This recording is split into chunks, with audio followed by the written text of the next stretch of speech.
Bethel Clouds TV, empowering lives.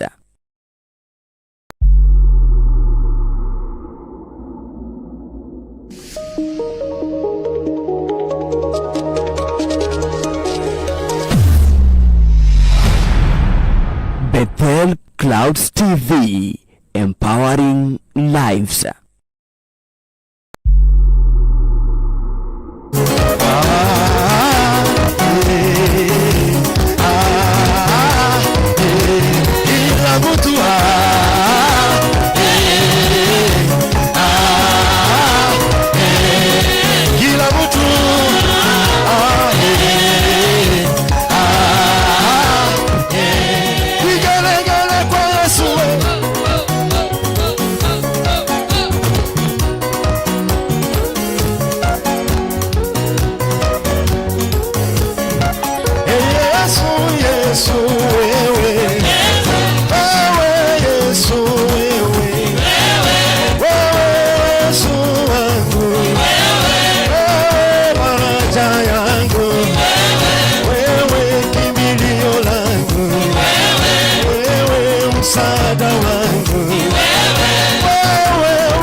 Nikikupata nimepata vyote, nikikupata nimepata kazi, nikikupata nimepata mume, nikikupata nimepata mke, nikikupata nimepata watoto, nikikupata nimepata huduma, nikikupata nimepata amani.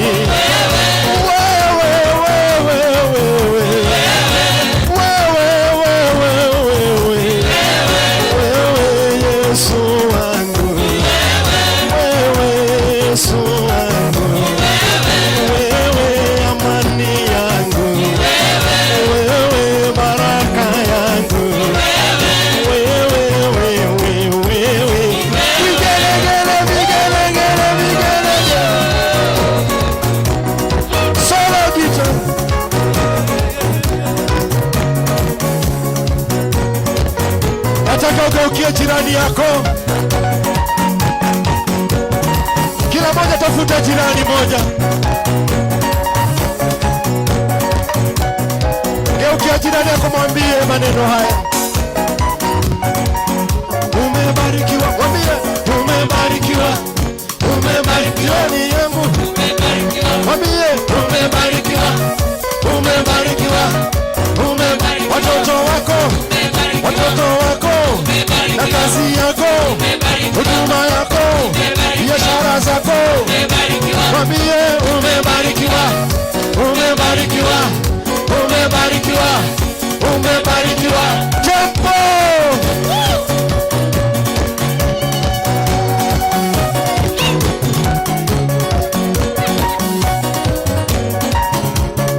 Salimia jirani yako, mzee unaitwa nani?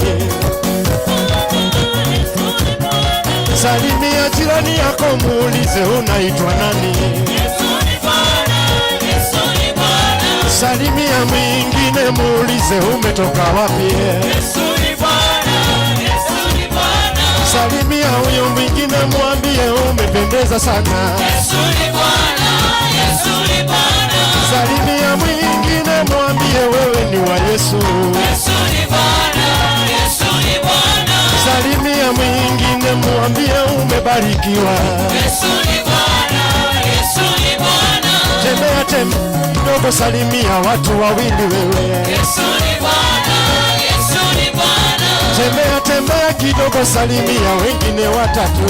Yesu ni Bwana, Yesu ni Bwana. Tembea tembea kidogo, salimia mtu wa nne. Yesu ni Bwana, Yesu ni Bwana. Tembea ongeza maringo, mwambie Yesu anakupenda. Yesu ni Bwana, Yesu ni Bwana. Tembea tembea kidogo, mwambie wewe ni wa Bwana. Yesu ni Bwana, Yesu ni Bwana. Tembea tembea kidogo, uonyeshe maringo ya Yesu.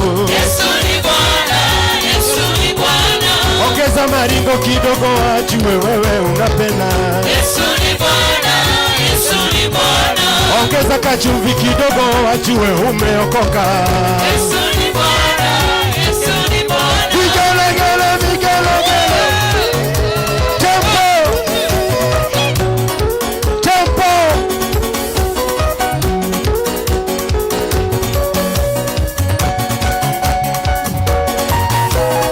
Twende namna hii.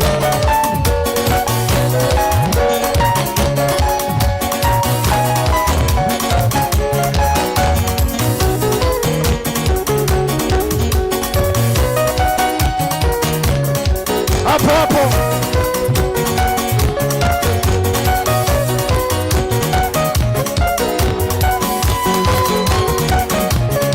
Twende namna hii.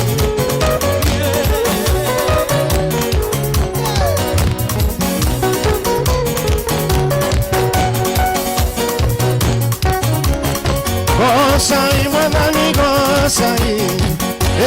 Tumetei.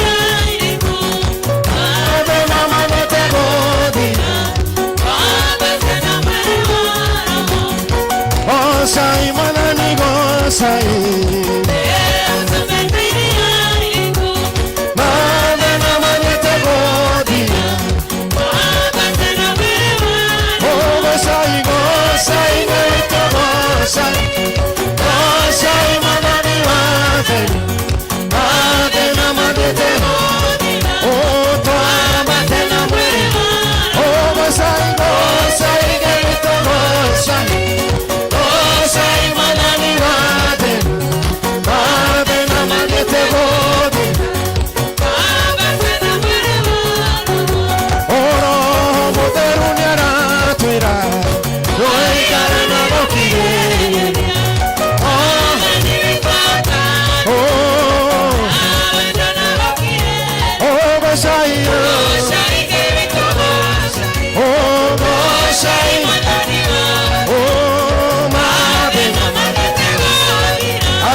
gocaga muno bũrũri wareme muoyo nĩtũkonana na Jesu bũrũri wareme muoyo nĩtũkonana na Raika bũrũri wareme muoyo bũrũri wareme muoyo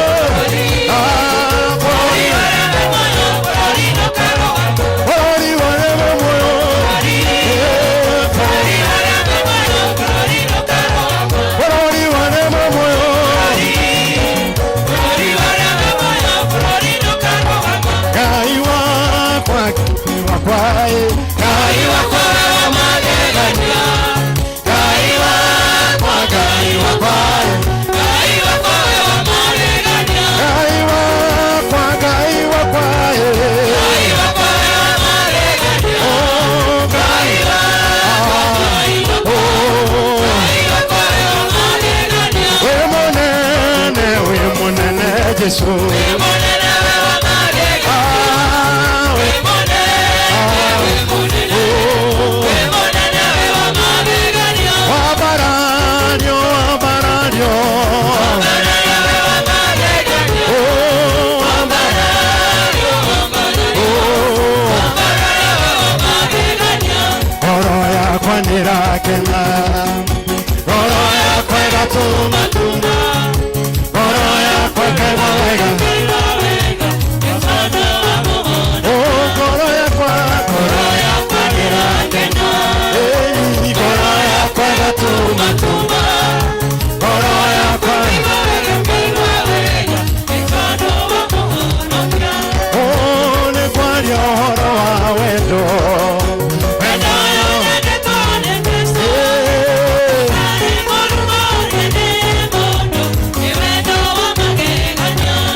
Quiero